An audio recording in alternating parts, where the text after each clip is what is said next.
Welcome back to the Peruvian Waltz podcast. I'm your host, Brian Birdie, and I'm joining you from Lima, Peru. And we're here with the returning guest, firstly, Michael Williams in Lima. Hold on. Sorry about that. Okay, no, let's do that again. So we're here with Michael Williams, the Derby fan, who's probably suffering after that. Another year, another bottling. How do you feel? Well, a bit disappointed, but I'm a bit disappointed, but I was almost expecting it. I think Fulham deserved to go up, and the playoffs are a bit unfair, really. I always think the team who finishes third deserves it. So, disappointed, yes, but we'll go again next year, and you never know. Maybe next year is going to be our lucky year, so we'll be optimistic next year. So I'm sure when the season comes around again. If I haven't mentioned it, Michael's also in Lima, Peru. According to him, he is exiled there, and he's trying to talk to Johnny Russell. Is that correct? I'm trying to get into Johnny Russell. Yeah, I'm trying to get Johnny Russell's just been called up for this the Scotland squad for the friendlies that are playing. I think they're playing in Mexico and in Peru. And Russell's an interesting case really because he's been a really popular player in Derby. And he left mid-season. It was a bit of a surprise, but he got a really good offer to go and play in the United States, Sporting Kansas. And it seems that he's playing really, really well. It seems like he's made a great start, and I think he scored one hat-trick. And I know they beat LA Galaxy, so all the Derby fans were laughing about him. And he's a really popular player. So it's nice to see him, and it'll be lovely to see if we can see him in Lima. So I'll have to try and find where the Scotland team are staying, which hotel, and see if I can kind of gate crash and. All right. So introducing the other guest. Okay. I was gonna repeat myself something there. Peter Galindo is with us, joining us in Toronto as always. How are you, Peter? I am good. I always love how you always introduce me or start out a sentence that you want to address to me with Peter, but very emphatically. So I always know that it's always addressed to me. So I appreciate that, Brian. Thank you. And we're joining Christopher, who it looks like he's in Jupiter now. Am I right? Yeah, I'm in Jupiter. Yeah, this is Jupiter. I made it last weekend after a long flight. He built a house, but he built a house like if he was in Fortnite. What it actually is that I have a green screen behind me, and I've been at the same place every week. I just changed the background. No, I'm kidding. I had some computer problems, so I had to move somewhere else and try to do with what I had, basically. But hey, I'm here, and I'm just happy to be here. Guinness World Book of Records, get it noted, Christopher. How many places you could be in a single podcast? That's gotta go down the books.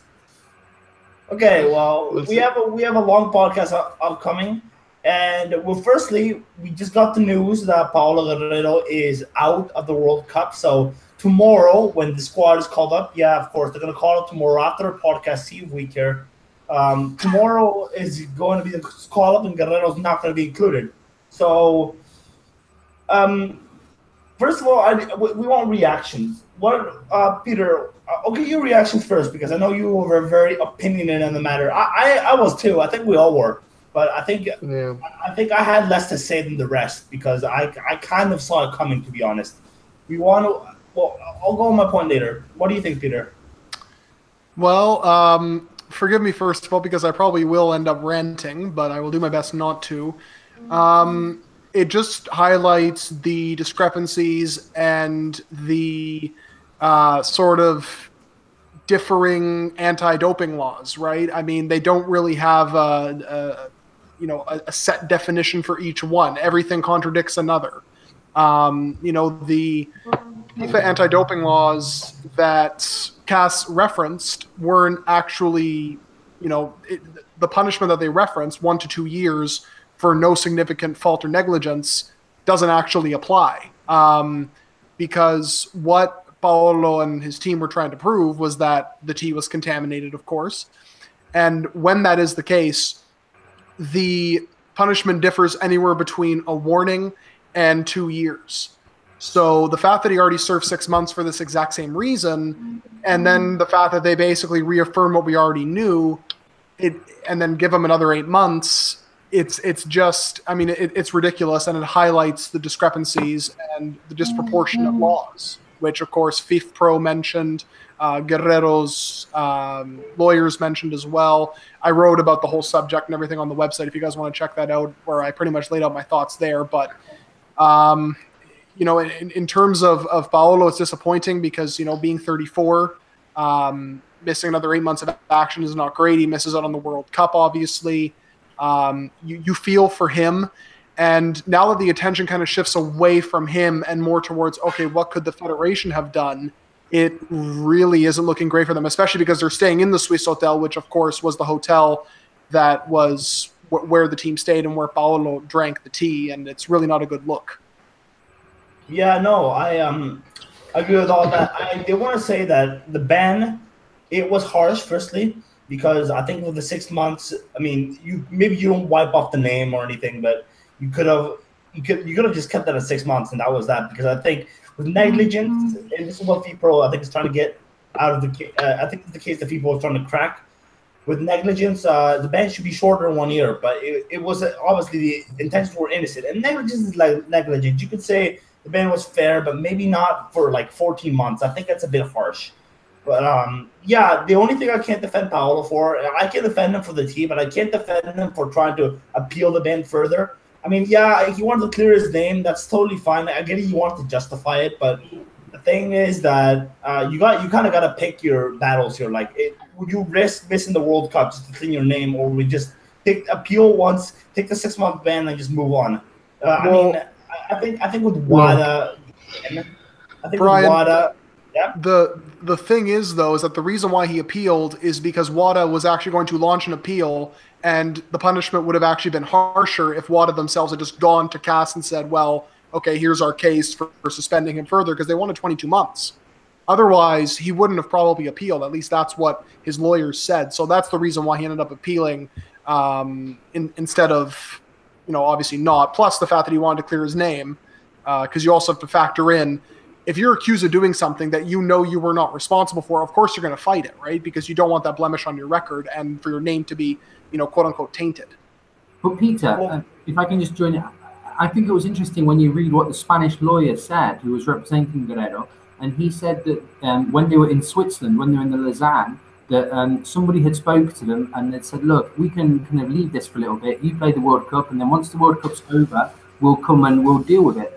And Guerrero's response to his lawyer was, "No, yo soy inocente," kind of, I'm innocent. Now, yeah, I think Guerrero then, the lawyer has to sit down with him and they have to say, look, however much you think you've not been in the wrong, we'll sort this out after. I think it was naive of him, because once the Swiss Hotel had said, right, it's not our responsibility, we're not going to provide any proof, it was looking bad for him. So my initial reaction was not one of surprise.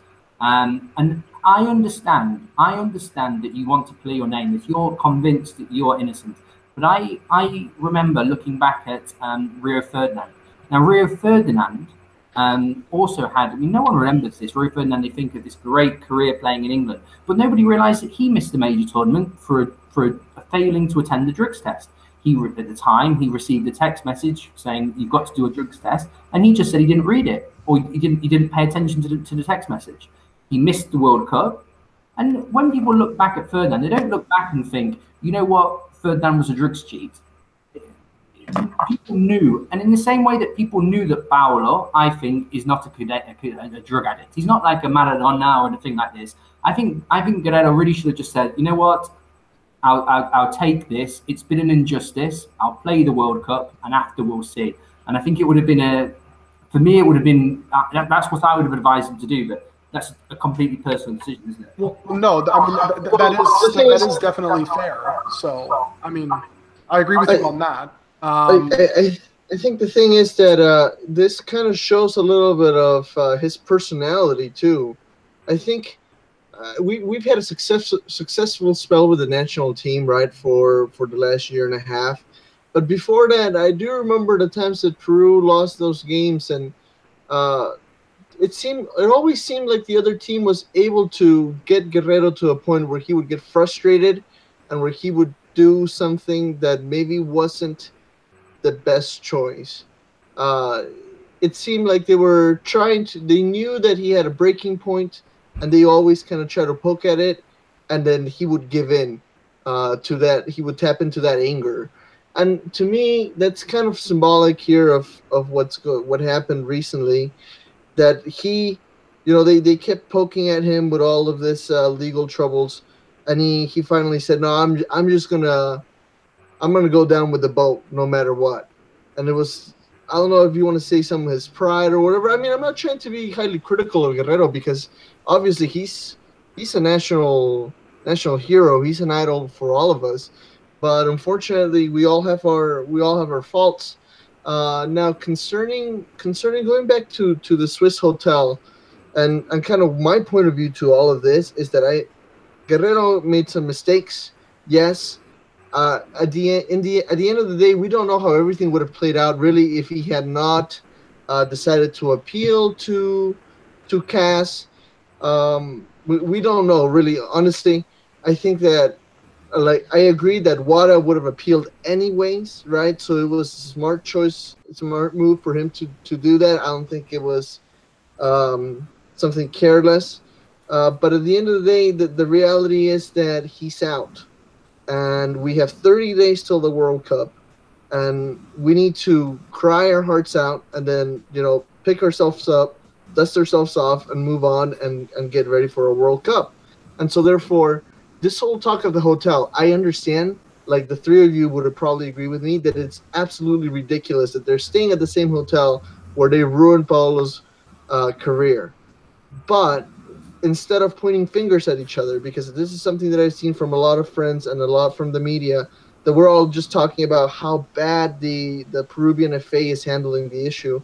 We just need to, as fans, come together and just say, okay, we're gonna let this cool down. We're not gonna put pressure on the FA because the FA is already stressed out, and we're gonna focus on the team. So that's kind of my take on it. So I agree that we need to get our anger out, but I think that at some point we need to let it go. I think it's interesting how the positive for Gareca is that really the Peru have been playing the friendlies, the games against New Zealand. They've been playing without him anyhow, so it's not like it's going to be a completely new situation, isn't it? Gareca right. will have had an idea of what he's going to do without Guerrero and what he's going to do with him. So I don't think I think emotionally it's a bit of a blow to the team, isn't it? It's a blow. I think emotionally. But I think actually on the tactical plan, I don't think Gareca's going to be too worried. I mean, he's going to be a miss for sure, but I think it's more the emotional side. You don't know how they're going to take it emotionally, do you? Yeah, no, I agree with Michael completely. I was actually about to mention that myself. I think tactically and quality-wise, we are fine. But I think mentally, I'm a bit concerned because of everything Peter mentioned about the Swiss hotel and decisions the FPF have been taking. And it's concerning because it might be a morale drop in general. It's like I always think of the example in 1994 when Maradona was tested for anti-doping and he was tested positive and he was kicked out of the World Cup. I always think of that, and I know that Maradona is not the same moral professional that Guerrero is. They also didn't have WhatsApp groups at that time either that helped them. Not Maradona would have made any difference, but I think that it's a bit different situation, but I still think it could be a factor in all of this. Yes. Now, in terms, kind of further to that point, and also what Michael mentioned about, obviously the whole tactical side of it, completely agreed on that point. The only small tweak I might make, if I'm Gareca, because you no longer have that tall, commanding forward, you might have to cut down on the long balls a little bit. We saw how, against Iceland in the first leg against New Zealand, how having a shorter striker like Farfan or Rui Diaz kind of hurt them a little bit going up against commanding center backs. That is a bit of a blow because you have Yotun, you have Trauco, who are very good at that, just launching those balls over the top of the defense. That doesn't mean you can't do it ever. I mean, obviously, if there's open space, go ahead, knock your socks off. But, you also have to consider that just because, Jefferson Farfan, in my opinion at least, is probably the best, if you want to call it vice Paolo, to replace him in the 11. That doesn't mean you have to, basically pretend like, okay, this is an exact carbon copy in every single way. They have to be careful with that. But otherwise, yeah, I think they'll be fine. And plus, if they keep the ball on the ground, I mean, we saw how nicely they played against Croatia. I mean, that second goal was absolutely magnificent, probably the best goal they've scored in years, at least one that I can think of off the top of my head. So, it's not all negative, and that's just a small minor tweak, which I'm sure that they're going to be able to work out, because Gareca, let's be honest, is pretty smart, at least smarter than all of us put together about this subject. Why don't Peter, why don't you read some of the questions we got, which are all related to this topic? We got 3 today. Yes, we did. A bit of an overload, but we will get through them. So the first one, which I think we might get a little bit of a kick out of this, Jeronimo Latorre at Jeronimo_21 asked us, is Claudio Pizarro actually being considered to replace Paolo Guerrero? So I will open up the floor to you guys. Whoever wants to jump in first, go ahead. No, I think the media has made a big deal out of it. Or go ahead, Brian. Well, firstly, before I forget, I want to give a shout out to Christopher's dog. I want to give a shout out because it's running around the screen, and I have to give a shout out like in that final versus Huancayo Cristal. I sent my dog to Huancayo. That's the truth. He has to be our Carlos Neumann here, and take the dog away. I'm just kidding. Okay. Well, anyways, enough rambling. No, I think if Pizarro goes to Russia, it will be a dressing room disaster. Now, I don't think Claudio Pizarro is in particular a terrible choice, because I mean, he might be better than some of the other strikers that Peru have that are young and upcoming, but not there yet.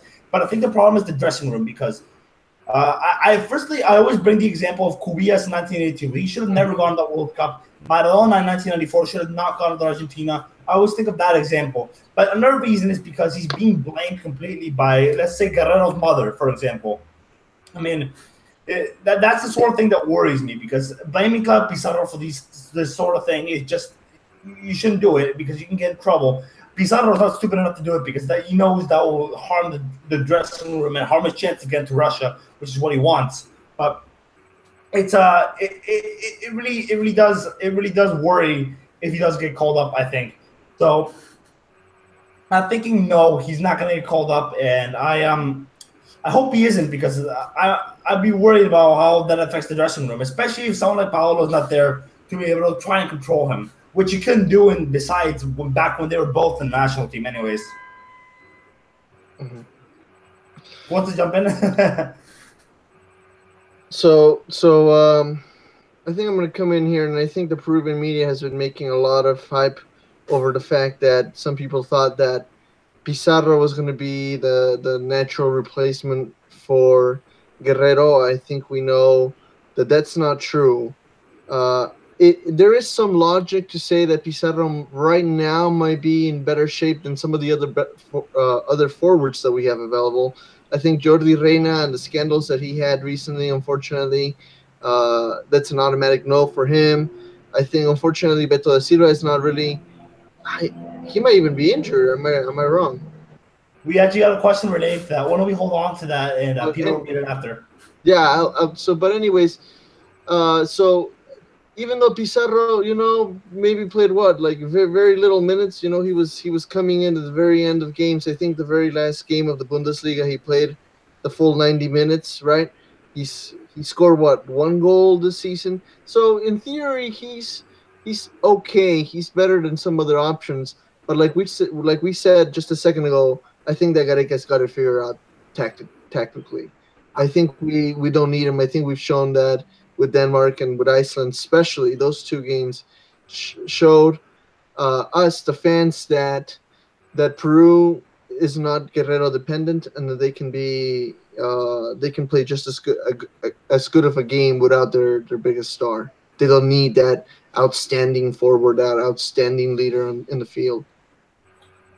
I suppose in my case, I'm kind of an outsider here, aren't I? So I'm kind of not. I've not followed kind of the Peru national team for as long as you have done, when you've had kind of Pizarro all the way through when he was really a big player in Chelsea or in Bayern, and maybe he came back to Peru and he didn't play at the same level as what he was playing in Europe. So I'm really kind of amazed by this kind of the situation that surrounds Pizarro, and how emotional people in Peru seem to get about the whole topic.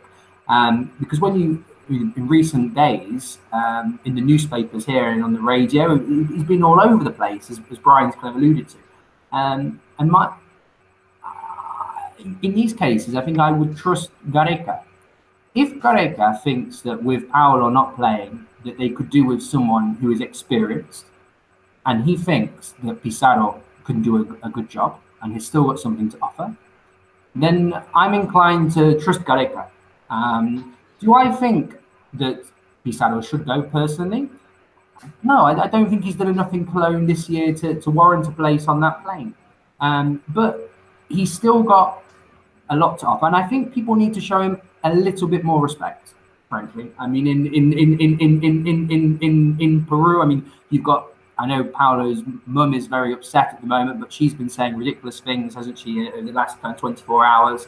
And I think Pizarro deserves a little bit more respect than Peru is receiving. I mean, as I said, his best days are behind.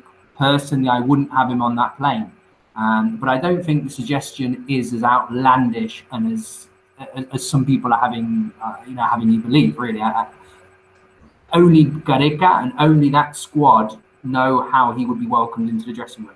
I'm sorry about that. Finish up. No. So really, I'm intrigued, but I don't think it's an outlandish suggestion. Do I think he'll go? No. I'm interested in it. I'm interested in it. And as an outsider, I think his case is a really interesting one, actually. I did also want to say some of these. It's been a joke how this has been treated, the whole Pizarro issue, because he's there are fake WhatsApp groups about De Oro Ragazzi's Monday futsal, football, whatever you want to call that. It's Monday football games, and there's been fake graphics by maybe I think Philip Butters and Exitosa, basically saying that Claudio Pizarro has been called up just to try and. The FBF is really mad about it, and it's just been really disrespectful, and it's been really it's the kind of stuff we'd expect from here, which is a shame. It really is, and it's just not something that I'd like to see. And journalists who are on the WhatsApp group like Ragazzi and the FBF in particular has been really mad about it, and. Yeah, things are not going well. This is my main concern, that morale might be, impression might be on the national team now. Peter, who wants to talk next? I was going to say one more thing regarding the whole Pizarro ordeal. I think a lot of people have pointed out the whole experience card, and obviously, yeah, I mean, the guy's been 20 years in the Bundesliga. You can't just shrug that off, and I understand that.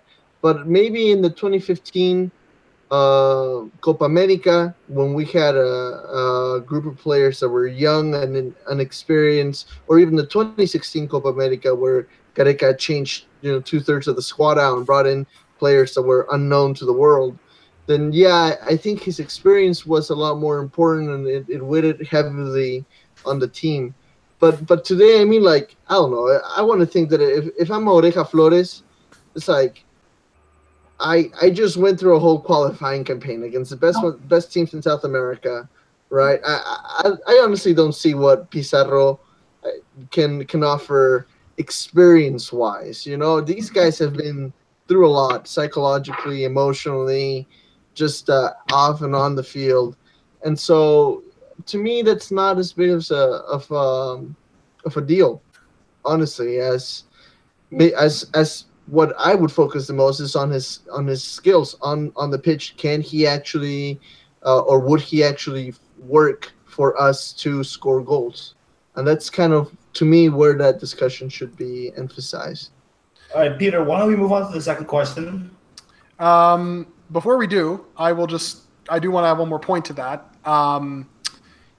There are reports that Gareca, and I think rightfully so, does favor Christian Benavente over Pizarro for the reasons that he's younger, he's in form, the fact that he wants to rely on players who have actually been with recent squads, whereas Pizarro hasn't been with the team since the March 2016 qualifiers.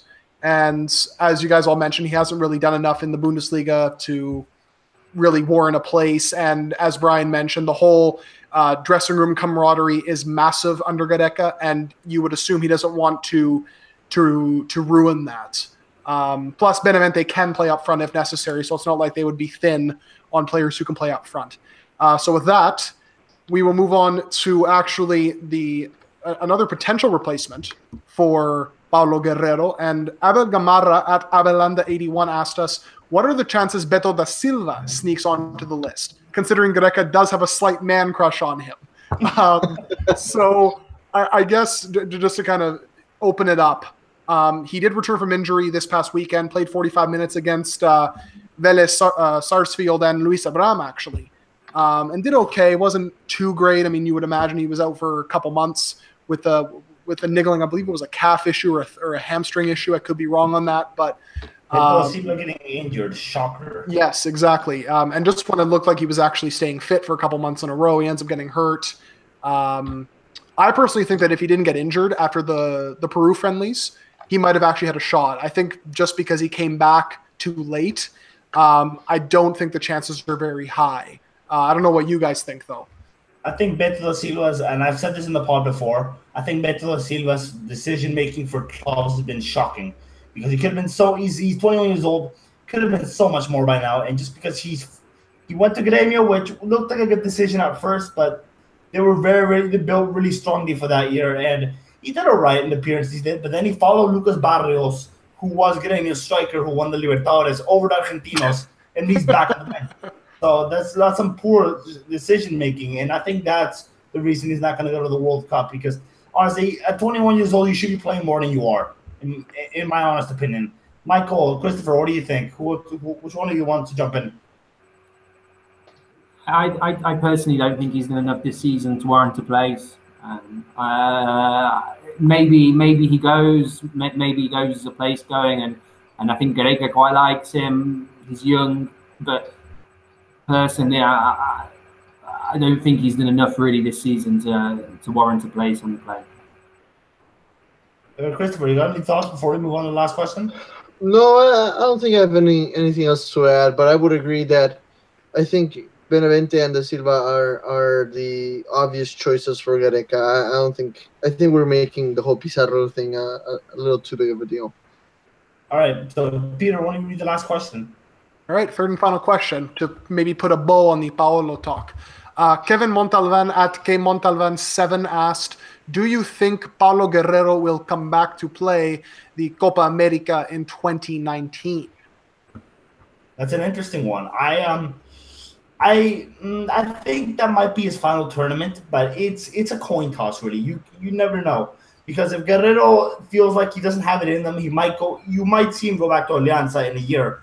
Because this whole ban thing has really flip-flopped his career, and like when he comes back, he might not be the same. Because I always thought that the World Cup was his last bit. It was going to be his last bit of form. Then he was going to start to wind down a little bit.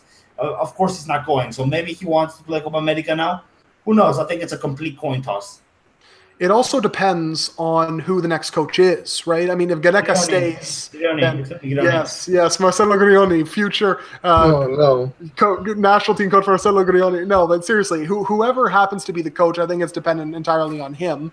But I think no matter who it is, obviously Paolo will always have the door open for him because of who he is. And I think that if he was refused to return for the summer of 2019, don't forget he will have about 5 or 6 months of game action to get fit for that. And I'm sure he'd want to play because I'm sure he won't want his national team career to end on a low like that. So that I think has to be considered. But surely, even at 35 years old, he would still be welcome back. And I think he'd probably end up playing for the first year of that qualifying cycle before maybe he and the coaching staff of the national team start to think, okay, maybe we should start to move on here and look towards the future. For me, it sounds very cold, but in the same way that they said to Pizarro in his day, look, we're going to look for the new generation. I might give him a few games to say, give you your despedida, your kind of farewell game, but I think I would be looking again at the new generation. How old is he? 35? I think he will be 35. Yeah. physically, I think Guerrero is lucky because he's got a wonderful natural physique. When he came back after his little ban, I thought was how fit he looked, considering how he played playing competitive football. So he's got this kind of natural physique. Some people are blessed with it. That I think he probably can play at a high level. For me, the question might be psychologically whether what this does to him. We'll wait and see. But yeah, maybe he'll play a little bit, but maybe play a swan song in that tournament. I could see that, but beyond that, I mean, I bet he definitely won't go for the next World Cup. Trying out to World Cup, I can't see him doing that. I can see him maybe trying to play the Copa America and then bowing out on his own terms. Christopher, you want to move on to the other parts of the game? Yeah, let me just say 2 words here. First of all, I personally don't see Paolo coming back to Peru. I know that everybody wants him to come back and kind of finish with his childhood club, the club he never played for. I get that, but I honestly don't think that. I don't know. I think he's kind of going to try to do the same thing that Pizarro did and stay out as long as possible. I think there's a whole nostalgia factor that is going to make it so that I think most certainly he will play in the Copa America. I think there's no doubt there, but there might even be a chance where he might try to make it to the next World Cup qualifiers. And if we sustain a good level, then we might even go to the next World Cup, and then we might be discussing Guerrero at 38 and if he should be part of the squad or not. I think that's way too far in the future, of course. And so for now, I think we should just think of him at the Copa America next year. I do think a big factor as well is the fact that the tournament will be in Brazil. Where, of course, he's played for the last 6-7 years, right? And I'm sure he's going to want to maybe go back. They're playing, I believe the Maracanã is actually a venue. Flamengo played a couple games there. I'm sure assuming Peru ends up getting to play in Rio, I'm sure he's going to want to go back and maybe say, like, hey, I'm returning. Thank you for everything. And, basically so long. So I'm sure that might add a little bit of a nostalgic element there, as Christopher mentioned. Hopefully Guerrero was able to score against Brazil B, aka Qatar, and there will be that will be an interesting one. But we'll see how they do. I believe Guerrero's actually already scored against Qatar, which is kind of interesting. But I don't remember if he scored in that friendly in 2014. It's an interesting. I'm gonna look that up while we move on to the next topic. Well, let's go on to the final in the Torneo Verano, which is between Huancayo and Cristal. First, I just want overall thoughts. Deserved champions? I mean, you would have to say yes, right? I mean, they pretty much from start to finish in Group A were absolutely dominant. Of course, they were probably aided slightly by the fact that the rest of Group A was highly inconsistent and dealing with issues of their own. But, I mean, credit to Mario Salas. He came in, made an immediate impact. They probably should have gotten through in the Copa Sudamericana. If it wasn't for set-piece defending, they definitely would have gotten past Lanús. And, Emmanuel Herrera has been tremendous, as we all know, probably the signing of the season. And in that second leg, part of this was, of course, Huancayo wanting to play a little more defensive, especially in the first half, and they were pretty strong at that. But that second half, they were dominant from start to finish and deserved to win probably by multiple goals in the end. And if you look at the aggregate table, they are the best team in the country, right? So I think just based on that, they definitely deserve to win overall. We might go into Huancayo later, so I'll save my thoughts for that, and I'll let you guys talk about Cristal. Well, I think, firstly, Huancayo was well in the game until Neumann came off, and then things kind of just fell apart. They offered no offensive threat once he came off. Once he got the red card, of course, very silly red card to concede. But he didn't get anything. I also wanted to mention Marcos Yuya. As much as I am a fan, his final pass is just atrocious. I mean, it has to be said. His final pass is so poor, and it's been like that all season. I think he's a great crosser. I think he's got some great techniques, but on the ground, just can't pass to save his life. What do you guys have to make of this game? Well, I think it was a little bit interesting that Renzo Reboredo was the one that gave a Cristal that goal. I mean, I think Rebo Diaz, right? Someone that unfortunately has been very highly criticized by the press in the past, especially because of his performances with the national team. I think it was a good comeback for him. He kind of showed everyone that, hey, I still have it in me, and all that criticism, I can put it aside and I can still give my team the championship. I think that Cristal with this win, looking at the future, I really, really, really hope that they start thinking ahead, even if it's early in the year. I know we still have a lot of tournament left, but they know that they're going to be in the Libertadores right now, right? They had an awful performance in Libertadores last year, and so considering they have this much time, I just really hope they plan ahead. They have plenty of time to think about it, and hopefully Mario Salas will stay and everything else. There's a lot of time till then, but that's kind of what would be my number one petition to Cristal. But other than that, I think we had a pretty interesting game. I think that I kind of felt it that Cristal, there wasn't much of a chance for Sport Huancayo to hurt them in Lima, and we had a pretty interesting first leg, and they were able to pull a tie, and then it was going to be almost impossible for Huancayo to turn that over once they went to Estadio Nacional, and I think that it went just as predicted. Marco, you got any thoughts on this game and Cristal as well? I mean, to answer the original question, I think Cristal thoroughly deserved the championship. Really. I think they've been brilliant. I've really enjoyed watching them play. Actually, they've played a really, really nice, attractive football. They've obviously had the goal scorer, haven't they? Herrera's had a great season, and so far he's scored loads of goals, and his average goals per game is crazy, isn't it? Really. So yeah, I think they've looked a really, really good side. Been really impressed by how Salas has got them playing. And I think they fully deserved it. So the game itself, I've got nothing really to add. I thought it was relatively interesting. I don't think it was a classic, but I think the best team won. So yeah, well done. And as Christopher said, I think it's really good for them to start planning in the future and do that, because if they keep the same core of that side together, then I think they could represent Peru quite well next in the Libertadores.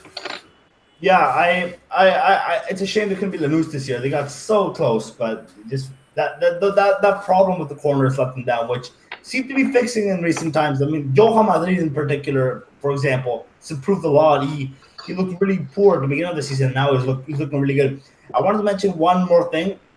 Rodrigo Colombo, he's a proper center back, because that he kept the Herrera quiet for most of the leg. He pressured it completely. He missed those chances. Some people criticize Herrera for missing those chances.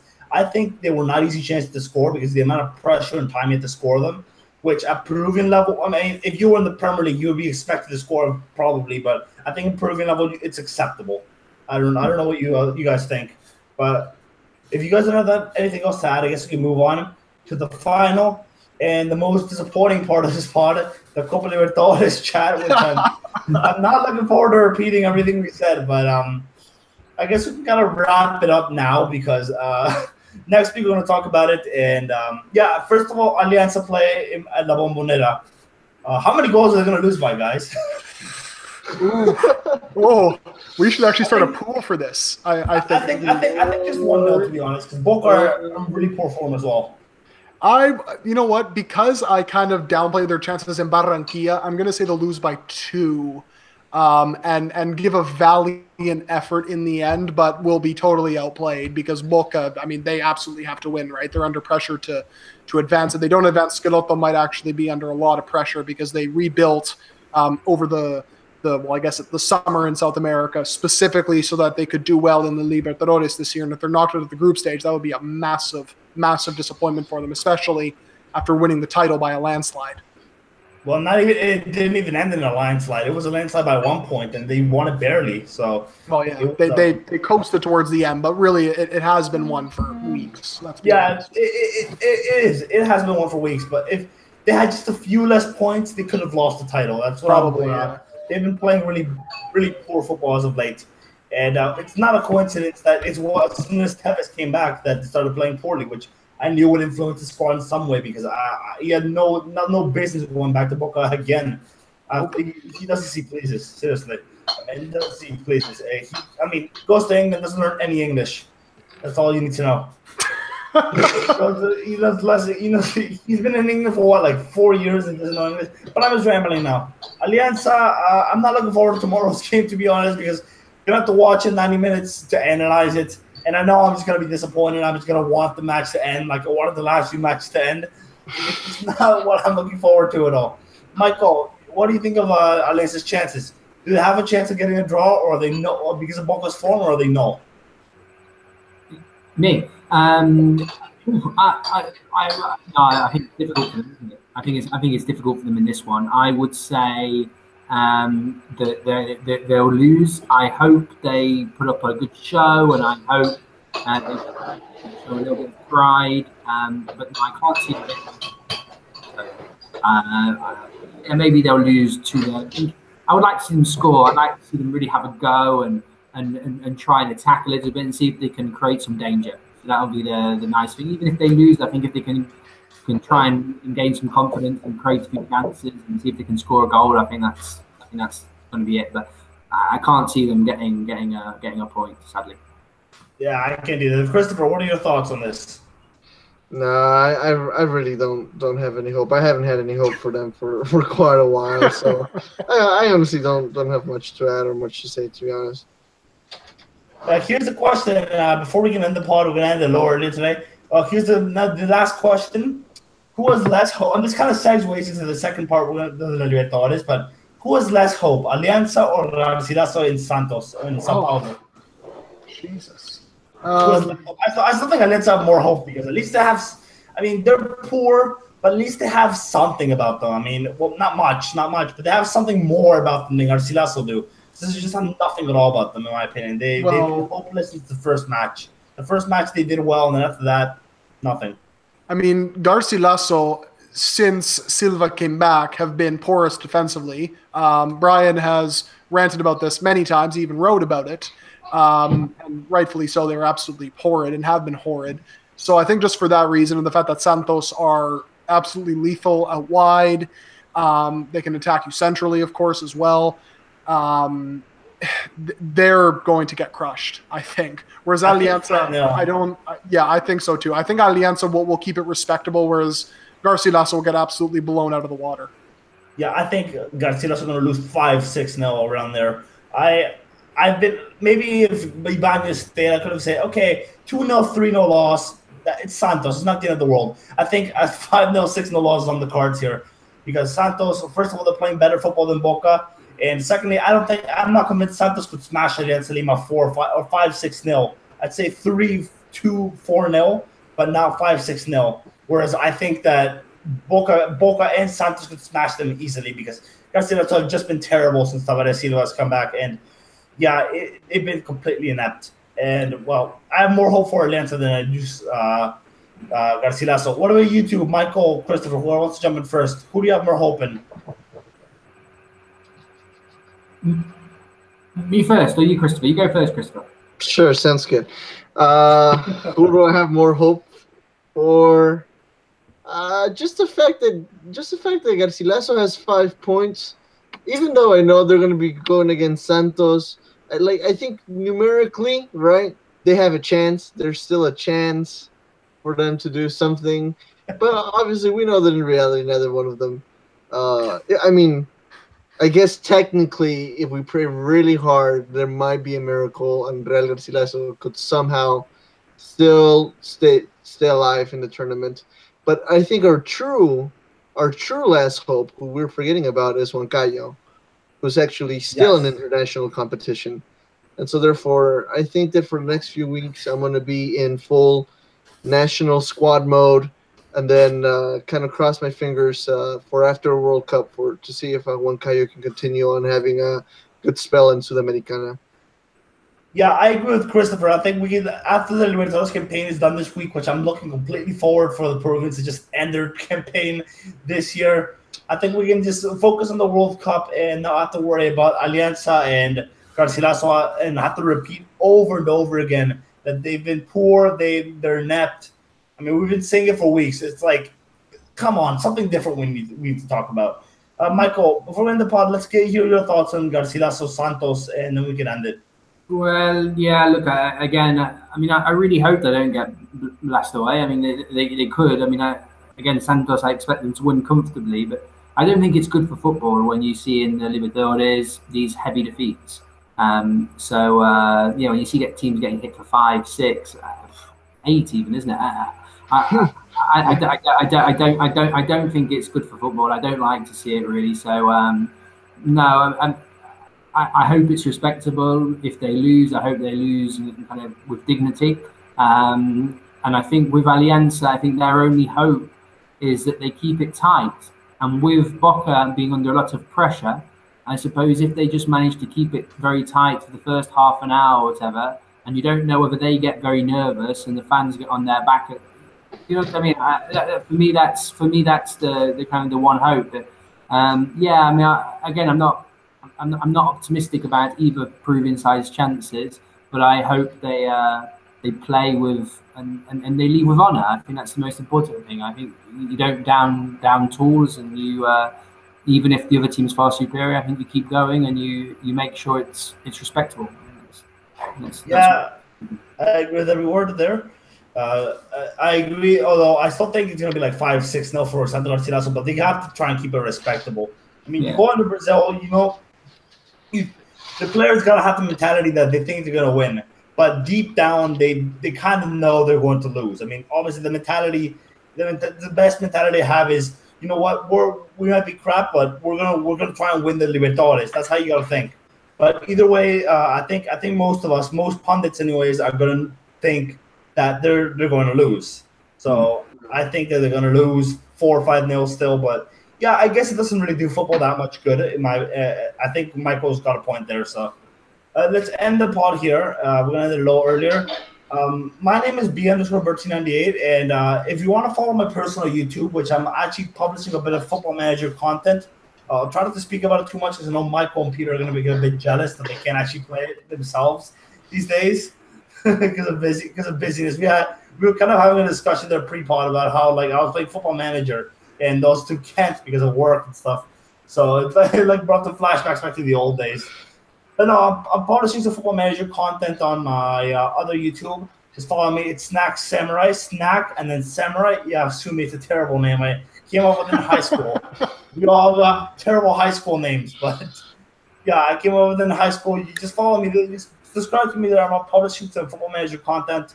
Should be some good fun. I'm doing the save with Crystal Palace at the moment. I'm also trying to get a few friendlies with a few Football Manager friends. I have a lot of them, so yeah, you follow me there. And I'm gonna repeat my Twitter. It's B_Bertie98. Michael, what is your Twitter? MT Williams 987. Oh, now you got it. Now you remember. I looked it up just before I came on. Okay, Christopher Viz, what is your Twitter name? Okay, I'm gonna take a minute because there's a few things I want to say. First of all, Cienciano won, right? I talked about how they kept losing all their games, so they finally won a game. Thank goodness. There's also some worry because there's one team.